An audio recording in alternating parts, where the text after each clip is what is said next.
우리가 함께 볼 말씀은 누가복음 10장 1절에서 16절 말씀 같이 보겠습니다. 누가복음 10장 1절에서 16절 말씀.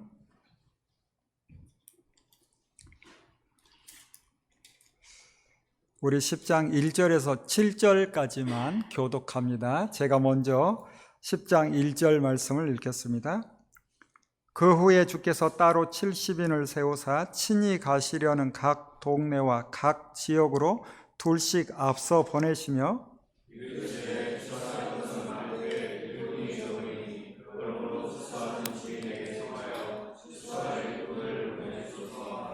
갈지어다 내가 너희를 보냄이 어린 양을 이리 가운데 보냄과 같도다.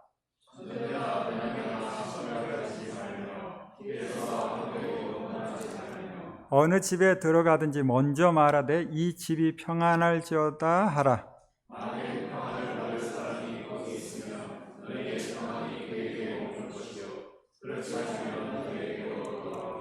7절 말씀 같이 읽습니다. 그 집에 유하며 주는 것을 먹고 마시라.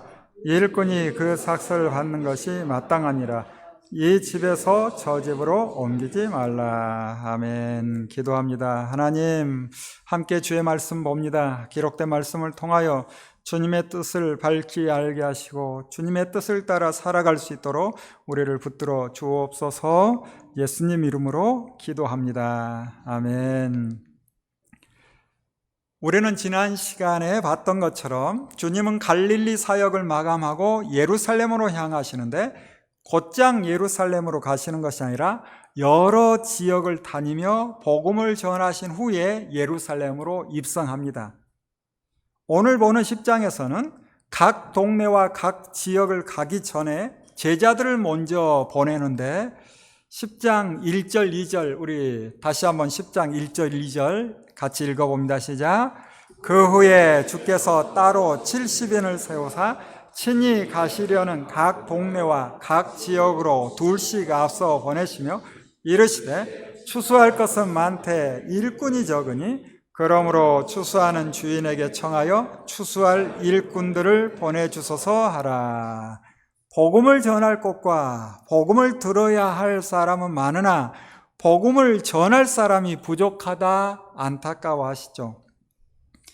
지금이야 정보통신이 발달하여 어느 지역에서나 빠르게 소식을 들을 수 있으나 2000년 전 예수님이 활동할 때는 직접 가서 전해야 되기에 사람이 부족할 수밖에 없습니다.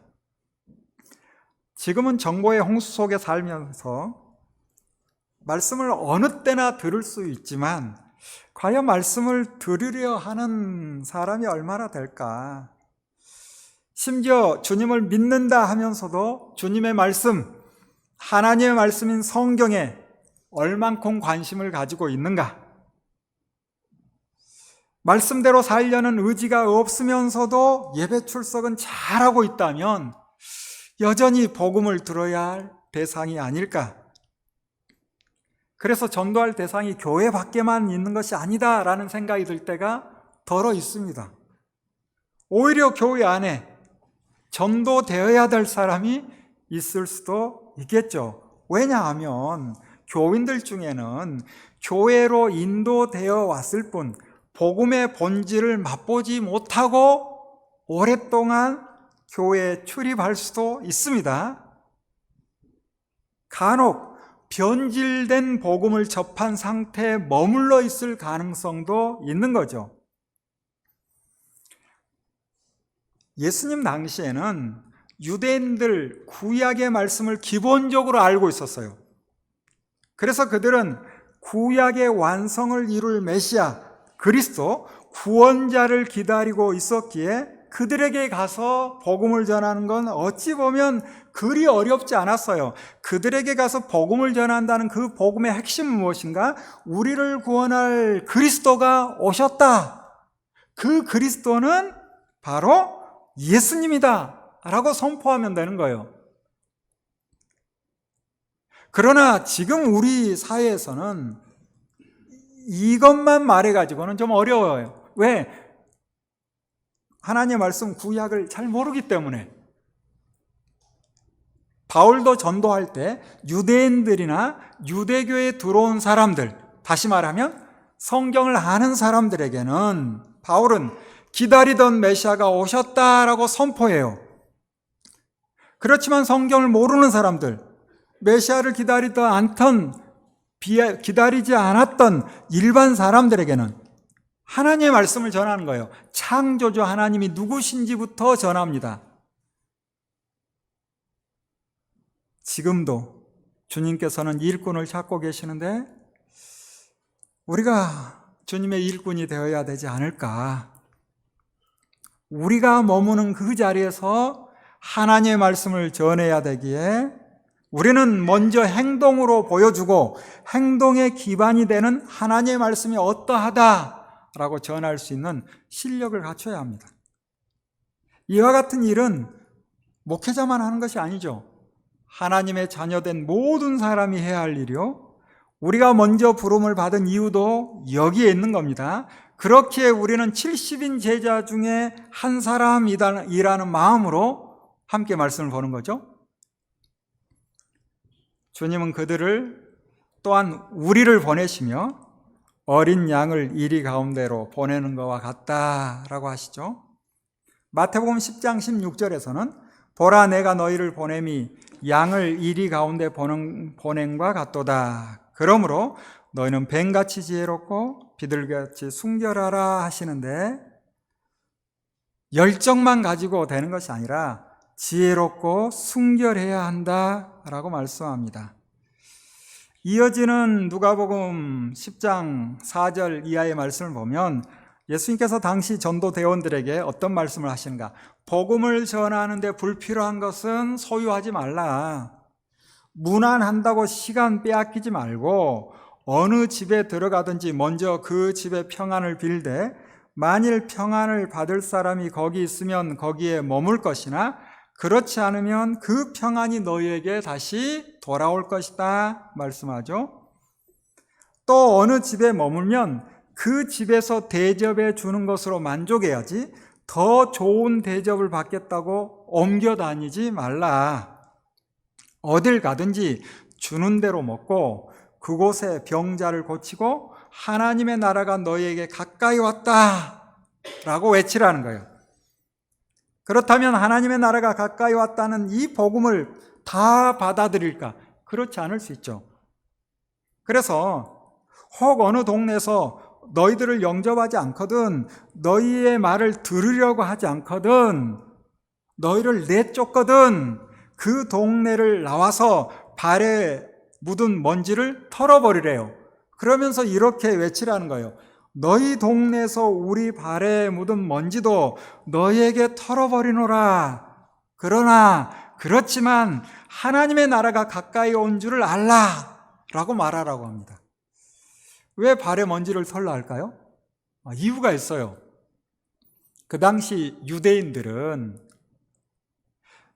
자기 유대 민족들만 하나님의 자녀라는, 그래서 아브라함의 후손 나면서부터 할례를 받은 유대인, 그들은 선택받은 민족, 하나님의 자녀라는 확실한 믿음이 있어요.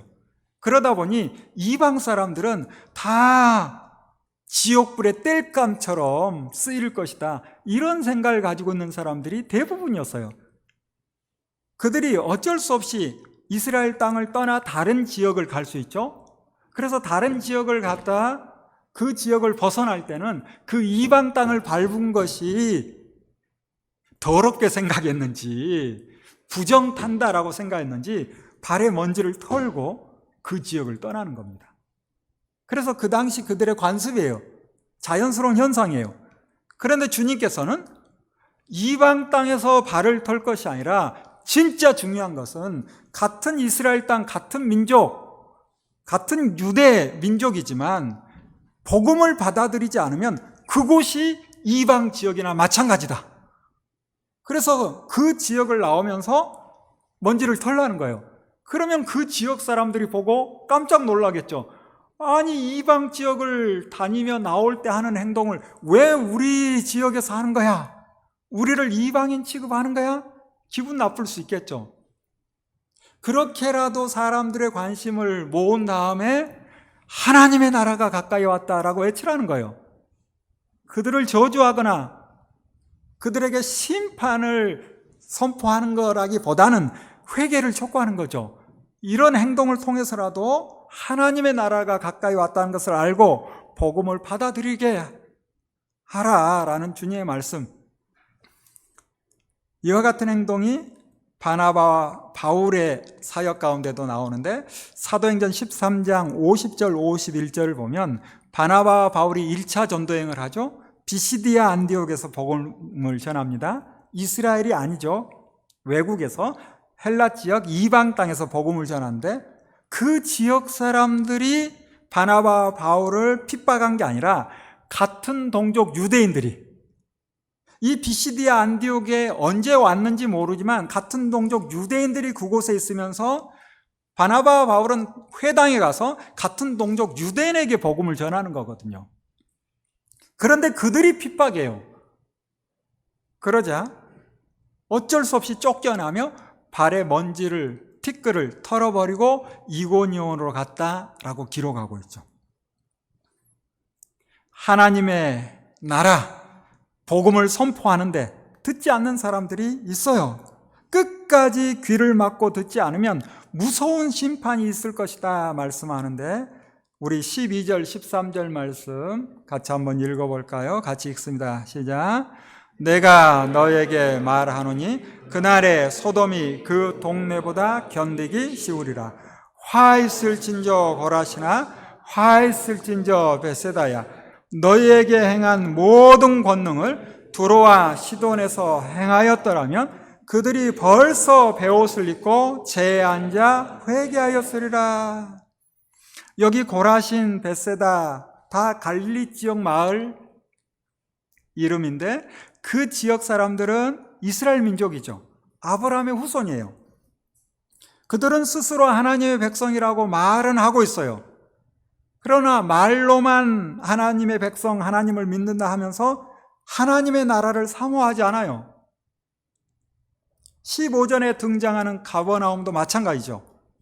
당시 갈릴리 지역에서 가장 큰 도시라 할 수 있는 가버나움, 가장 큰 도시에 살다 보니 그 지역 사람들이 교만해요. 그 교만함이 하늘을 찌를 듯 합니다.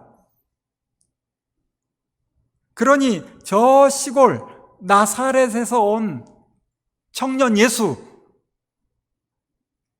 그분이 하나님의 아들이요 그리스도이신데 받아들이질 않아요. 그러면서 여전히 자신들의 욕망을 채우기 위한 메시아를 기다리고 있어요. 예수 그리스도가 오셨는데도 믿지 못합니다. 그래서 주님은 마지막 심판날의 고통이 이방 지역 소돔이나 두로와 시돈보다 이 이스라엘 땅 가버나움이나 고라신이나 베세다 이곳에 더 무서운 심판이 있을 것이다. 너희에게 행한 기적들을 너희를 하나님의 자녀 삼기 위해서 행했던, 나를 알게 하려고 행했던 그 기적들 두로와 시돈에서 행하였다라면 그들은 벌써 회개했을 것이다 탄식합니다. 그리고 70인 제자들에게 누구든지 너희의 말을 들으면 내 말을 듣는 것이요 누구든지 너희를 배척하면 나를 배척하는 것이다. 그리고 누구든지 나를 배척하면 나를 보내신 분을 배척하는 것이다 라고 하시며 이 70인 제자들의 사역이 누구로부터 오는 권위? 하나님으로부터 오는 권위가 있다라고 말씀하는 거죠. 이렇게 하나님과 예수님의 권위로 전도를 하고 돌아온 제자들이 주님 앞에 와서 아주 기뻐합니다. 그 기뻐하는 이유가 뭔가 하니 그들이 놀라운 현장들을 목격한 거예요. 주님의 이름을 대면 귀신들이 항복합니다 라고 이야기를 해요. 하나님의 말씀을 전하며 하나님의 일을 하는 사람들에게 주님께서 이와 같은 능력을 주신 거죠. 귀신을 항복시킬 수 있습니다. 여러분도 마찬가지죠. 여러분 귀신이 여러분에게 항복하는 거 여러분 눈으로 보지 못했어요? 눈으로 본다는 것이 꼭 눈으로 확인한다는 것보다 마음으로 느껴지는 것도 본다라고 성경은 이야기해요. 마음이 청결하면 무엇을 본다게요? 하나님을 보죠. 이미 여러분은 하나님 봤어요. 봤다 그 말은 마음으로 믿는 거, 느껴지는 거예요. 귀신이 항복하는 거 여러분도 할 수 있는 것이고 아마 여러분도 하고 있는 거예요. 잘 몰라서 그럴 수 있어요. 그렇지 않아요? 그렇습니다. 그래서 귀신이 여러분을 어찌하지 못하잖아요. 귀신이 힘이 없어요? 엄청난 힘이 있어요. 그렇지만 성령 하나님께서 여러분과 함께하기 때문에 귀신이 여러분에게 함부로 하지 못하는 것이고 우리를 하나님의 사랑에서 끊어내지 못하는 거예요. 왜? 우리 안에 성령님이 계셔서 우리에게 그와 같은 능력이 있습니다. 제자들도 주님의 이름을 대니 귀신들이 항복하는 것을 보고 기뻐하며 주님 앞에 이런 일이 있었습니다 라고 이야기하죠. 그러자 주님께서 그래 맞다. 사탄이 하늘에서 번개같이 떨어지는 것을 내가 보았다 하시고 내가 너희에게 뱀과 정갈을 밟으며 원수의 능력을 제어할 권능을 주었으니 너희를 해칠 자가 결코 없을 것이다. 우리를 해칠 자가 결코 없을 것이다 라고 믿음으로 받아들이는 거예요. 우리도. 그리고 더 중요한 말씀이 20절인데 우리 20절 말씀 같이 한번 읽어봅니다. 20절 같이 읽습니다. 시작. 그러나 귀신들이 너희에게 항복하는 것으로 기뻐하지 말고 너희 이름이 하늘에 기록된 것으로 기뻐하라 하시니라. 귀신이 항복하는 것만 가지고 기뻐하지 말고 너희 이름이 어디에 기록된 것으로? 하늘에 기록된 것으로 기뻐하라. 오늘 우리의 기쁨은 어디에 있나요? 오늘 여러분의 기쁨은 과연 어디에 있나요? 우리가 예수 그리스도를 믿음으로 주님의 은혜로 바라는 일들이 순조롭게 이루어지면 기쁜 일이긴 하죠. 그러나 그것보다 더 큰 기쁨이 어디에 있나요? 우리의 이름이 하늘에 기록된 것이 가장 큰 기쁨이죠. 하나님의 자녀가 된 기쁨, 영원한 생명을 얻은 기쁨, 세상 무엇과 바꿀 수 없는 기쁨, 이 기쁨이 약해지지 않아야 돼요. 우리가 우리의 삶 속에서 일어나는 크고 작은 문제들이 해결되는 것으로만 기뻐한다면 우리가 이 땅에서 주님 안에서 누리는 참 평안과 기쁨은 줄어들 수밖에 없습니다. 왜? 문제 하나 해결되면 또 문제가 기다리고 그 문제가 해결되는 것 같으면 또 문제가 기다리고 있고 우리의 삶이 그렇잖아요. 왜? 하나님이 원하시는 게 아니잖아요. 우리 사회가 이미 아담 이후로부터 타락해서 많이 무너졌어요. 깨졌어요. 여러분들은 정말 착하고 법 없어도 살 것 같은데 여러분 주위에 있는 사람들이 여러분을 얼마나 힘들게 합니까? 그러다 보니 여전히 내 안에 평안과 기쁨이 사라져가는 것 같아요. 그럴 때마다 아유 이것만 해결되면 좋을 텐데 물론 그런 마음도 있겠지만 더 중요한 것은 무엇인가? 내가 누구인지를 생각하는 거예요. 내가 누구인지를. 내가 누구의 자녀이다? 하나님의 자녀이다. 하나님께서 나를 지키신다. 하나님이 나와 함께 하신다. 성령께서 내 안에 계신다. 이와 같은 사실을 확인할 때마다 주님이 주시는, 성령님이 주시는 평안과 기쁨이 넘쳐나는 거예요. 그래서 주변에 어떤 일이 일어난다 할지라도 내 마음이 크게 흔들리지 않아요. 잠깐 흔들릴지 모르지만 크게 흔들리지 않아요. 내 안에 참 평안과 기쁨이 흔들리지 않는 비결은 나의 이름이 하늘에 기록되었다라는 사실입니다. 우리 21절 말씀 같이 읽어봅시다. 시작. 그때 예수께서 성령으로 기뻐하시며 이르시되 천지 주제이신 아버지여 이것을 지혜롭고 슬기 있는 자들에게는 숨기시고 어린아이들에게는 나타내심을 감사하노이다. 옳소이다. 이렇게 된 것이 아버지의 뜻이니이다. 어린아이와 같이 순전한 사람은 주님을 알고 믿고 따르지만 스스로 지혜롭고 슬기롭다고 생각하는 사람들은 주님을 잘 몰라요.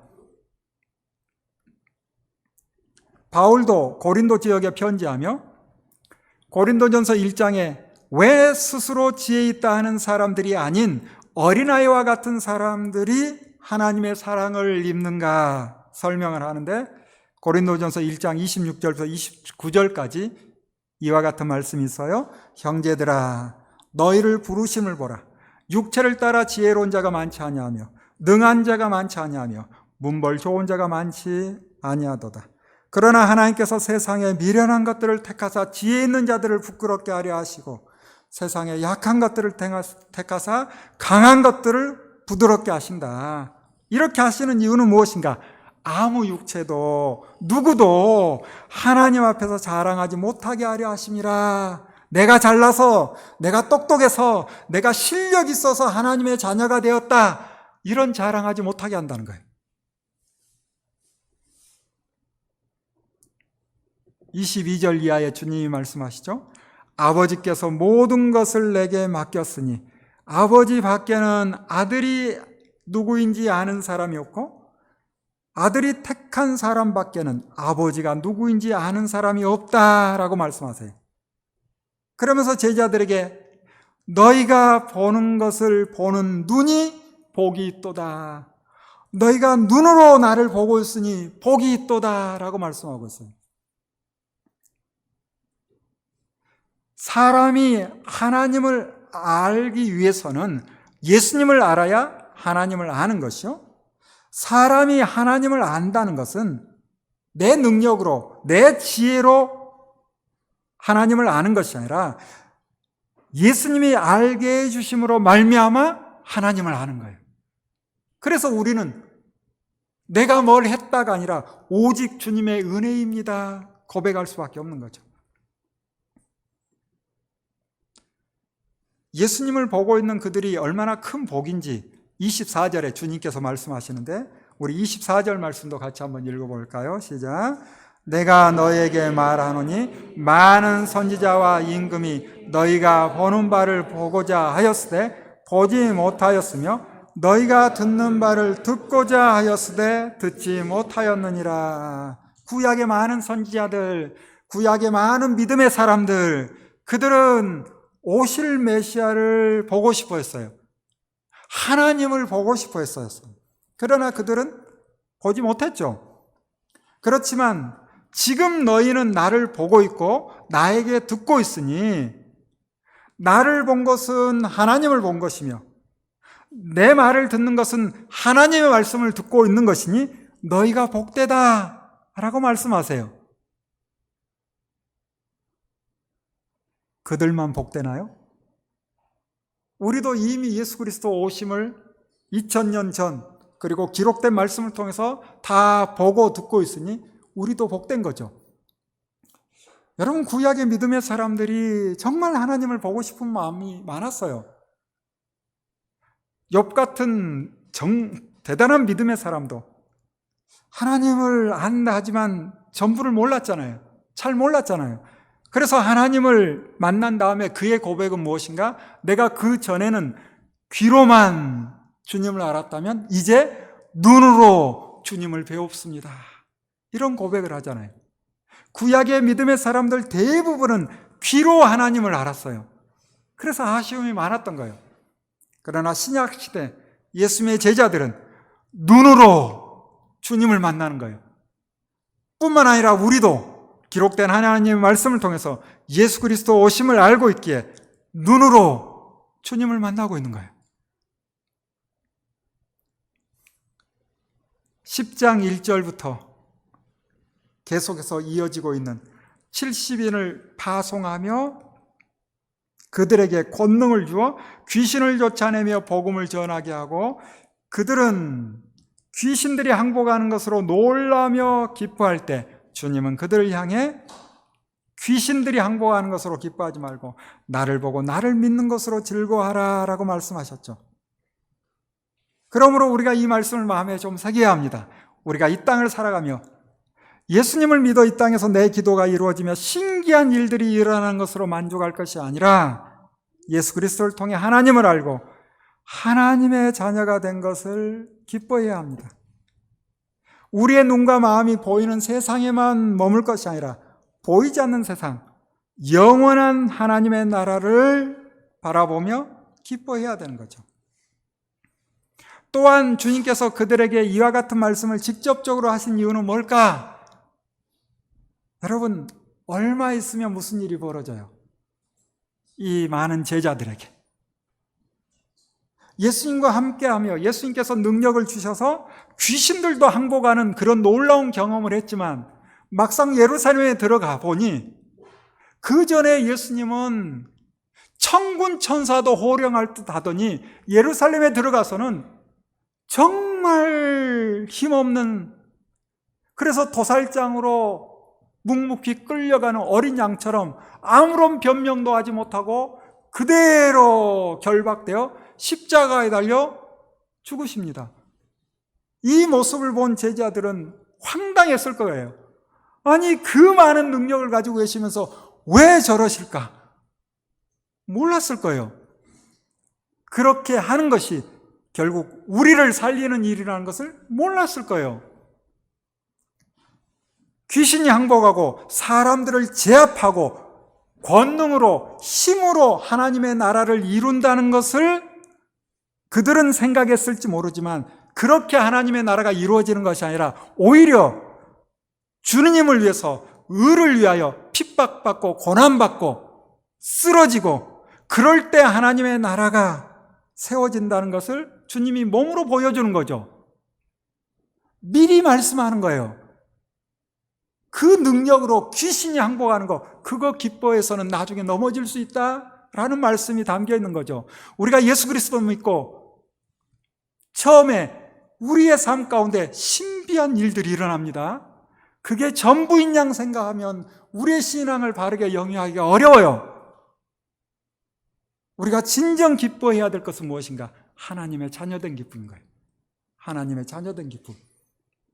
그래서 나중에 이제 그들이 순교의 자리까지 갈 수 있는 힘은 어디에 있는가? 이미 내 이름이 하늘에 기록되어져 있다. 이 사실을 알기 때문에 가능한 거예요. 주님께서 예루살렘 가기 전에 제자들을 이렇게 교육해 내시는 거죠. 뿐만 아니라 기록하여서 오늘 이 시대를 사는 우리에게도 미리 말씀하시는 거예요. 미리 말씀하시는 거예요. 그래서 어찌 보면 우리의 힘은 더 약해지는 것 같으나 성령께서 우리와 함께 하심으로 하나님이 주시는 기쁨은 더 커지는 거예요. 세상에서 고난받고 세상 사람들에게 힘없는 사람으로, 착하게만 살아서 손해를 보는 사람으로만 그런 소리를 들을지 모르냐. 오히려 그럴수록 우리 안에 계시는 성령님께서 우리에게 더 큰 기쁨을 주는 거예요.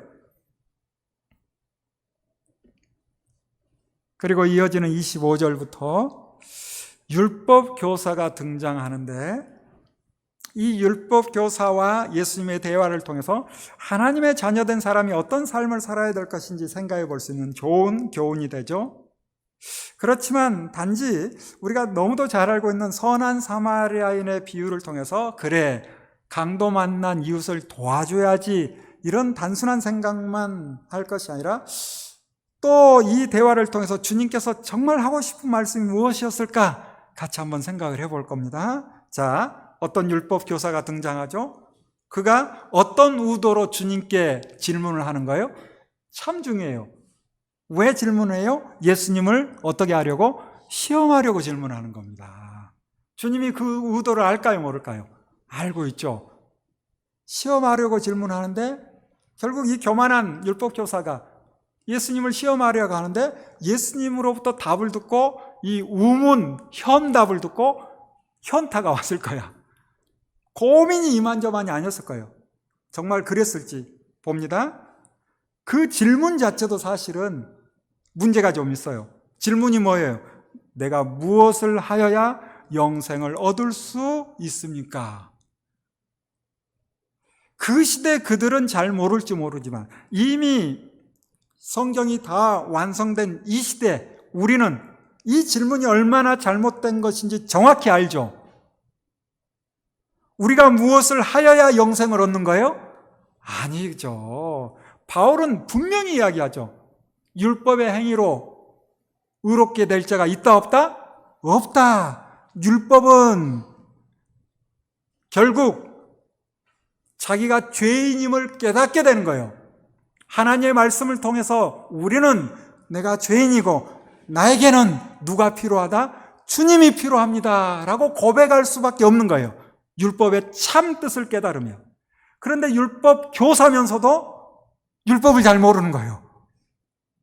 율법 교사라면 이 말씀을 통해서 하나님, 날마다 하나님, 부족한 나를 발견합니다.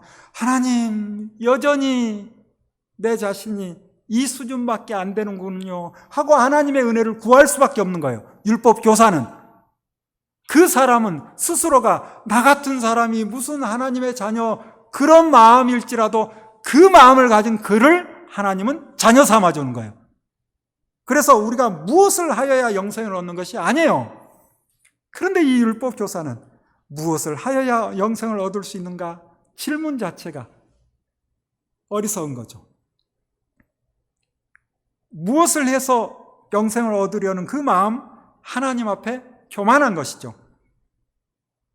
혹 어떤 사람이 내가 무엇을 해서 영생을 얻었다라고 생각한다면 자기 만족일 수 있습니다.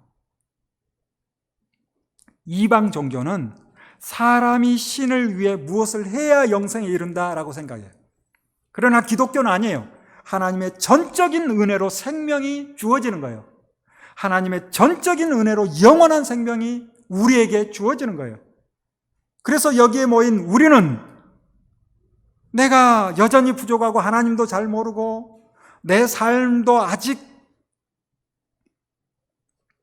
하나님 보시기에 아직 멀었다라고 생각할지 모르지만 그 모든 것은 우리의 영원한 생명과는 아무런 문제가 없어요. 이곳에 모여서 하나님의 은혜를 구하면 되는 거예요. 내가 하나님의 형상인데 여전히 부족합니다. 고백하면 되는 거예요. 하나님이 천지를 창조하셨음을 인정하면 되는 거예요. 사실을 인정하면 하나님의 자녀예요. 내가 무엇을 해서 하나님의 자녀가 되는 게 아니에요. 내가 하나님의 형상입니다. 그런데 여전히 내가 하나님의 형상으로서 하나님의 뜻을 따라 살아가지 못하는군요 라고 솔직하게 이야기하면 되는 거예요. 그 사람이 하나님의 자녀예요. 이런 솔직한 고백 가운데 성령께서 내 안에 기쁨을 주시는 거예요. 그리고 내가 너를 사랑한다 라고 내 안에서 말씀하시는 거예요. 대단한 것을 해야 되는 게 아니에요. 아주 단순한 걸 하는 거예요. 단순한 것. 모든 우주 만물 모든 것의 주인이 하나님이십니다. 이 사실에 대한 인정이에요. 그럴 때 하나님께서 은혜를 주시는 것이고 그 은혜에 감사하기 때문에 하나님이 원하시는 것이 무엇일까라는 생각이 드는 거예요.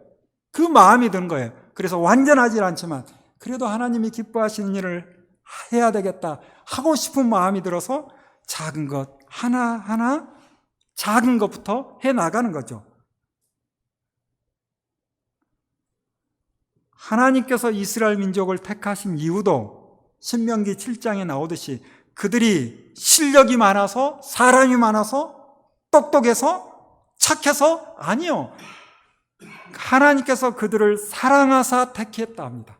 사랑했기 때문에 일방적으로 뭐가 잘나서가 아니라 우리가 이 자리에 모였는 것은 하나님께서 우리를 사랑하셨기 때문에 하나님이 부르셨다라는 것을 믿어야 되는 거예요. 바울도 주님을 만난 후에 하나님의 은혜로 하나님의 자녀가 되었음을 고백합니다. 사람이 무엇을 해야 영생을 얻는 것이 아니라 오직 하나님의 은혜로 영생을 얻는 것이죠. 그렇기에 이 율법 교사의 질문은 어리석은 거예요. 그러나 주님은 어리석지만 그 어리석은 질문에 대해서 현명한 답을 주시죠. 우문현답. 주님은 율법 교사에게 다시 묻습니다. 질문을 했지만 그에게 뭐라고 묻는가? 율법에 무엇이라 기록되어 있으며 너는 어떻게 읽느냐? 이 질문을 듣고 아마 기뻤을 거예요. 율법 교사는 알고 있으니까 너무도 쉬운, 우리도 모두 잘 아는 내 마음을 다하며 목숨을 다하며 힘을 다하며 뜻을 다하여 주 너희 하나님을 사랑하라. 또한 너의 이웃을 너의 자신같이 사랑하라 하였습니다. 나 영생 얻었죠? 이런 자신만만함에 답을 했어요. 이때 주님께서 뭐라고 해요? 너의 대답이 옳도다. 거기서 끝났으면 참 좋았을 거야. 그런데 이어지는 말씀이 뭐예요? 그대로 행하라. 그러면 살리라. 그대로 행하라는 거예요. 그대로 행하면 살 거래요. 여러분, 여기서 오해해서는 안 되는 게 있습니다. 지금 주님께서 하나님 사랑과 이웃 사랑을 실천하면 영원한 생명을 얻는다라고 말하는 거예요? 아니에요. 너 하나님 사랑, 이웃 사랑 알고 있는 것으로 구원받았다, 영원한 생명을 얻는다 생각하겠지? 너 하나님 사랑, 이웃 사랑 너의 수준에서 네가 할 수 있는 범위 내에서 조금 하는 것 가지고 영생을 얻었다라고 생각하겠지? 그런데 너 그대로 한번 행해봐. 너 율법을 알고 있는데 그대로 행해봐. 할 수 있겠어요? 못하는데 이 사람은 할 수 있을 걸로 착각을 하고 있는 거예요. 지금 율법 교사가 예수님을 시험하며 질문하고 있습니다. 그가 답한 이 말씀은 율법의 핵심이에요. 신명기 6장 5절의 말씀, 하나님 사랑, 그리고 레위기 19장 18절 이웃 사랑, 하나로 정리해서 정확한 답을 제시했어요. 자신은 이미 영생을 얻었다는 확신이 있는 듯 자신 있게, 그러나 주님은 그것이 영생을 얻는 길이라고 생각한다면 하나님 사랑, 이웃 사랑을 실천하라. 그러면 영생을 얻을 것이다 라고 합니다.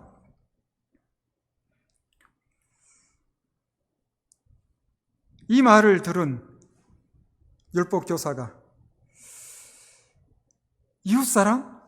다시 한번 생각하게 되는 거죠. 내가 과연 하고 있는가?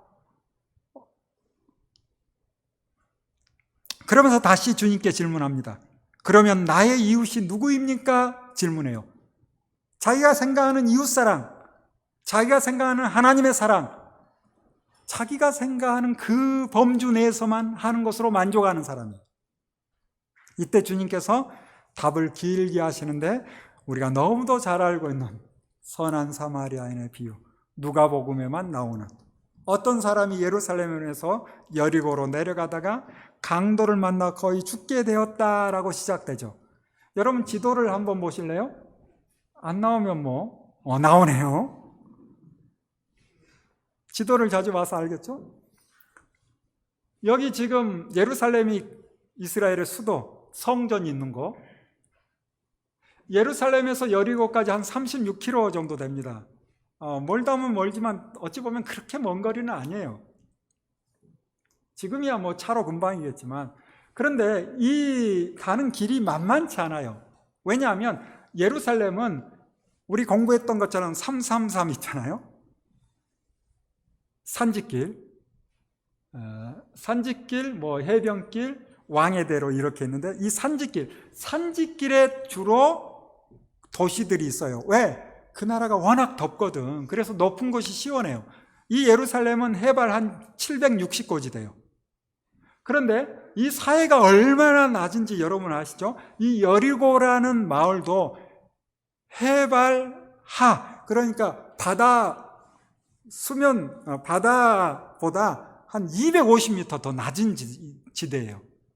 그래서 760에서 250, 그러니까 약 1000m 정도. 굉장히 그 가는 길이, 가파른 길이 참 많아요. 암석도 많고. 그러다 보니 그 당시 강도들이 많이 출몰하는 길이 바로 예루살렘에서 여리고 가는 길이에요. 주님은 율법 교사가 잘 아는 그 길에 종종 일어나는 일을 가지고 말을 시작하십니다. 곧 죽을 것 같은 강도 만난 사람이 있는데 먼저 제사장이 등장하죠.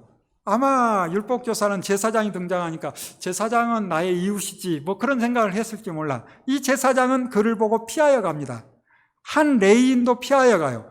그런데 어떤 사마리아 사람은 그를 보고 불쌍히 여겨 응급처치를 한 후 자기 짐승에 태워 주막으로 데려가 돌보아주고선 주막 주인에게 2데나리온, 성인 하루 일당이 1데나리온이죠. 2배. 지금으로 치면 뭐 알바하면 한 20만 원, 정직원이면 한 40, 30, 한 40만 원 정도, 이 정도 주고서 강도 만난 사람을 돌봐주라라고 부탁하고 비용이 더 들면 내가 돌아올 때 갚아주겠다 하고서 길을 떠났다. 이 이야기를 율법 교사에게요 들었잖아요. 그리고선 이제 주님께서 질문을 합니다. 우리 36절, 37절 같이 한번 36절, 37절 읽어봅니다. 시작. 내 생각에는 이 세 사람 중에 누가 강도 만난 자의 이웃이 되겠느냐?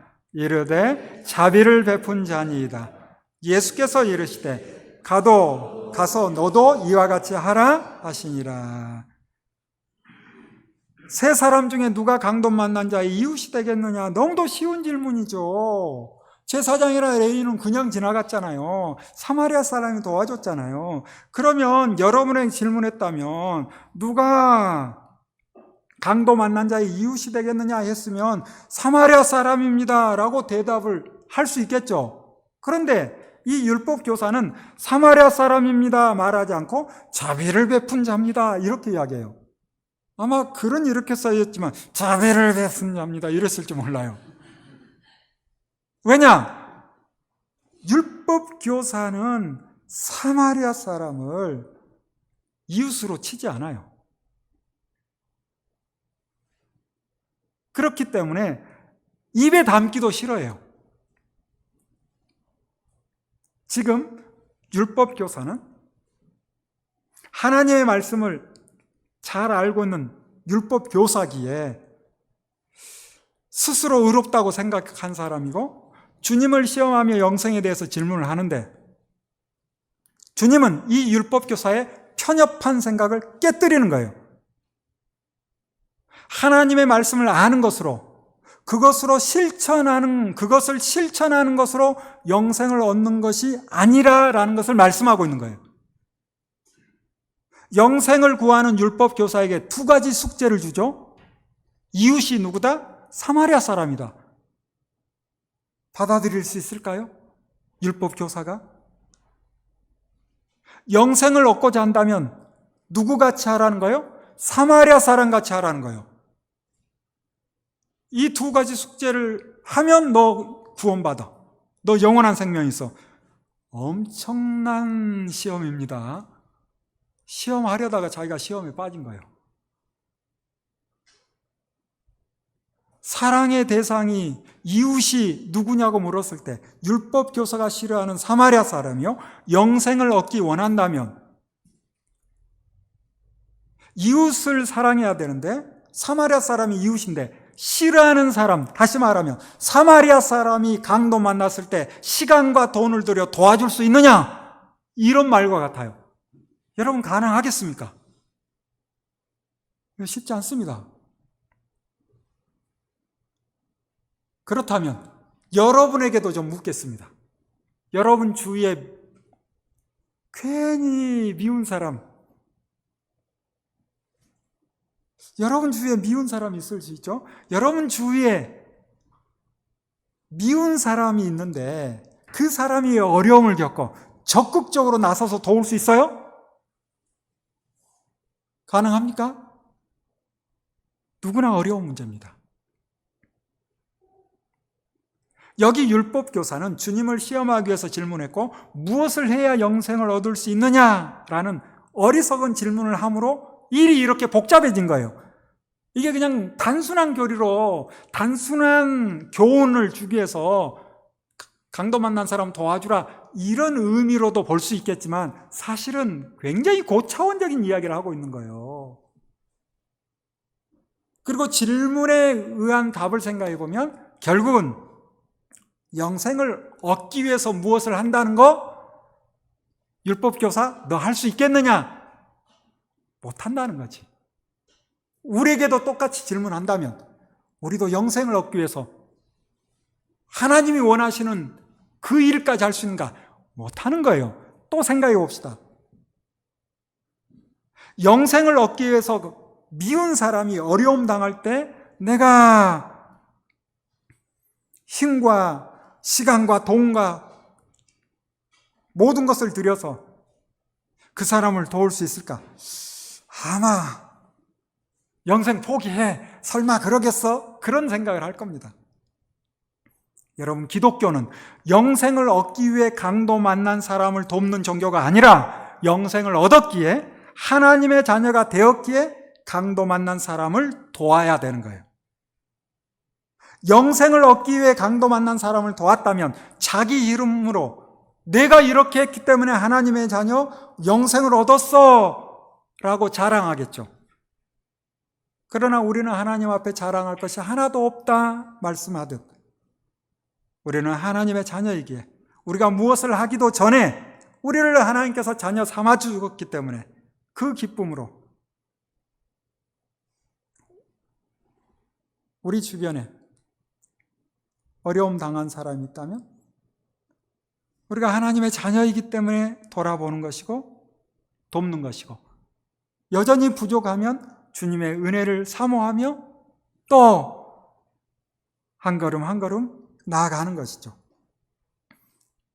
그리고 이어지는 38절부터 마리아와 마르다 이야기가 나오는데 마르다는 주님을 대접하기 위해서 분주하고 마리아는 주님의 말씀을 듣고자 주님 발 앞에 앉아 말씀을 듣고 있을 때 언니 마르다는 혼자 주님 대접하려고 분주하며 짜증이 나는 거죠. 그래서 예수님께 내 동생 마리아를 좀 내보내주세요. 그러자 주님이 마르다에게 뭐래요? 너 너무 많은 일로 염려하며 들떠 있는데 마리아는 지금 좋은 편을 택해서 안 나갈 텐데 라고 말씀하시는 거예요. 주님께서 마리아는 잘하고 있고 마르다 너 잘못하고 있다라고 책망하는 거예요? 그 말은 아닐 거예요. 각자 자신의 일을 할 수 있어요. 그런데 불평하면서 하는 것이 문제가 되는 것이죠. 마르다도 감사함으로 하면 감사함으로 주님께 좋은 음식을 해가지고 나오면 얼마나 주님이 잘하였다 칭찬하겠습니까? 그래서 각자의 자리에서 불평하지 않고 각자 맡겨진 일 열심히 하면 되는 거예요. 오늘 우리가 10장의 말씀을 보면서 우리가 생각해 볼 것은 무엇인가? 우리의 삶 속에서 이런저런 일들이 원치 않은 일들까지 수시로 일어나죠. 그렇지만 우리는 이미 하나님의 자녀가 되었으니 우리 안에 있는 참 평안과 기쁨을 빼앗을 자 없습니다. 그러므로 우리는 주님의 은혜 가운데 범사에 감사하며 맡겨진 일을 기쁨으로 감당하며 오늘도 그리고 내일도 주님의 은혜 가운데 살아가는 우리 모두 되기를 바랍니다. 기도하겠습니다. 주님께서 예루살렘으로 가시기 전에 제자들을 훈련하시고 그들을 통하여 하나님의 놀라운 일들을 이루어갑니다. 뿐만 아니라 그들에게 어떤 상황 가운데서도 하나님의 자녀된 하늘의 이름이 기록된 것으로 기뻐하라 하시며 날마다 그 기쁨 가운데 살라 하십니다. 우리에게도 그 기쁨이 있기 때문에 주님의 뜻을 이루어 가려 하며 우리 주변에 어려운 이웃, 우리 주변에 슬픔이 당한 사람이 있다면 우리가 할 수 있는 범위 내에서 함께 기도하며 도우며 하나님의 뜻을 이루어 갑니다. 우리의 이 마음이 변치 않게 하시고 주님 안에서 참 평안과 기쁨을 누리며 주의 뜻을 이루어가는 우리 모두 되게 하옵소서. 예수님 이름으로 기도합니다. 아멘.